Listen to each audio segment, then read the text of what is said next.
নমস্কার, আমি গণেশ সাধিকা রাজশ্রী চলে এলাম নতুন একটি এপিসোড নিয়ে। চলুন শুরু করা যাক আজকের এপিসোড।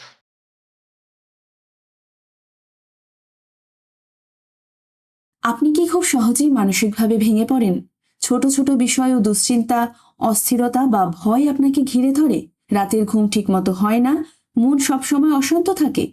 জ্যোতিষশাস্ত্র মতে এর পিছনে থাকতে পারে কুণ্ডলীর দুর্বল চাঁদ বা চন্দ্রদোষ। বৈদিক জ্যোতিষে চাঁদ শুধুমাত্র একটি গ্রহ নয়, এটি মানুষের মন, আবেগ, মানসিক স্থিরতা, স্মৃতিশক্তি, কল্পনা শক্তি এবং মাতৃসুখের কারক। তাই জন্মকুণ্ডলীতে চাঁদ দুর্বল হলে তার প্রভাব সরাসরি পড়ে মানুষের মানসিক জগৎ এবং দৈনন্দিন জীবনের ওপর। তাহলে কিভাবে বুঝবেন আপনার কুণ্ডলীতে চাঁদ দুর্বল? প্রথম লক্ষণ হলো অতিরিক্ত মানসিক অস্থিরতা। কোনো কারণ ছাড়াই মন খারাপ হয়ে যাওয়া, সিদ্ধান্ত নিতে না পারা কিংবা এক মুহূর্তে ভালো আবার পরের মুহূর্তেই খারাপ অনুভব করা দুর্বল চন্দ্রের অন্যতম লক্ষণ। দ্বিতীয়ত, ঘুমের সমস্যা।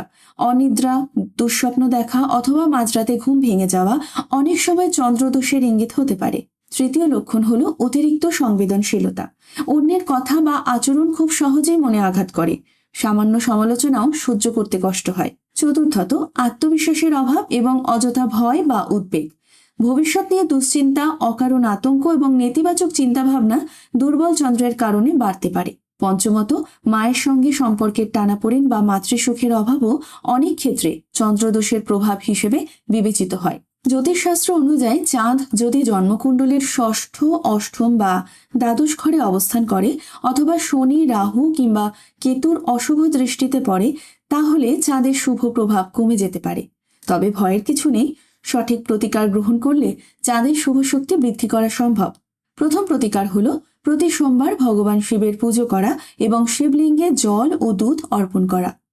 দ্বিতীয়ত, ওম সোম সোমায় নমঃ মন্ত্রটি প্রতিদিন অথবা সোমবার 108 বার জপ করা অত্যন্ত শুভ বলে মনে করা হয়। তৃতীয়ত, মা ও বয়স্ক মহিলাদের সম্মান করা এবং তাদের আশীর্বাদ গ্রহণ করা চাঁদের শুভ ফল বাড়ায়। চতুর্থত, সাদা রঙের খাদ্যদ্রব্য যেমন দুধ, চাল, মিষ্টি বা দই দান করাও উপকারী বলে ধরা হয়। পঞ্চমত, জ্যোতিষীর পরামর্শ অনুযায়ী উপযুক্ত হলে মুক্ত ধারণ করা যেতে পারে। তবে ব্যক্তিগত কুণ্ডলী বিচার ছাড়া কখনোই রত্ন ধারণ করা উচিত নয়। মনে রাখবেন, চাঁদ আমাদের মনের আয়না। তাই চাঁদকে শক্তিশালী করার অর্থ শুধু গ্রহের প্রতিকার নয়, নিজের মানসিক ভারসাম্য, শান্তি এবং আত্মবিশ্বাসকেও শক্তিশালী করা। আপনার কুণ্ডলীতে চাঁদ কতটা শক্তিশালী সেটি জানলে হয়তো আপনার জীবনের অনেক প্রশ্নের উত্তরও খুঁজে পাওয়া সম্ভব হবে। কেমন লাগলো আজকের এপিসোড? যদি ভালো লেগে থাকে আমার ইউটিউব চ্যানেল গণেশ সাধিকা রাজশ্রীকে লাইক, শেয়ার এবং সাবস্ক্রাইব করতে ভুলবেন না। ভালো লাগলে অনুষ্ঠানটি অন্যদের মধ্যেও ছড়িয়ে দিন।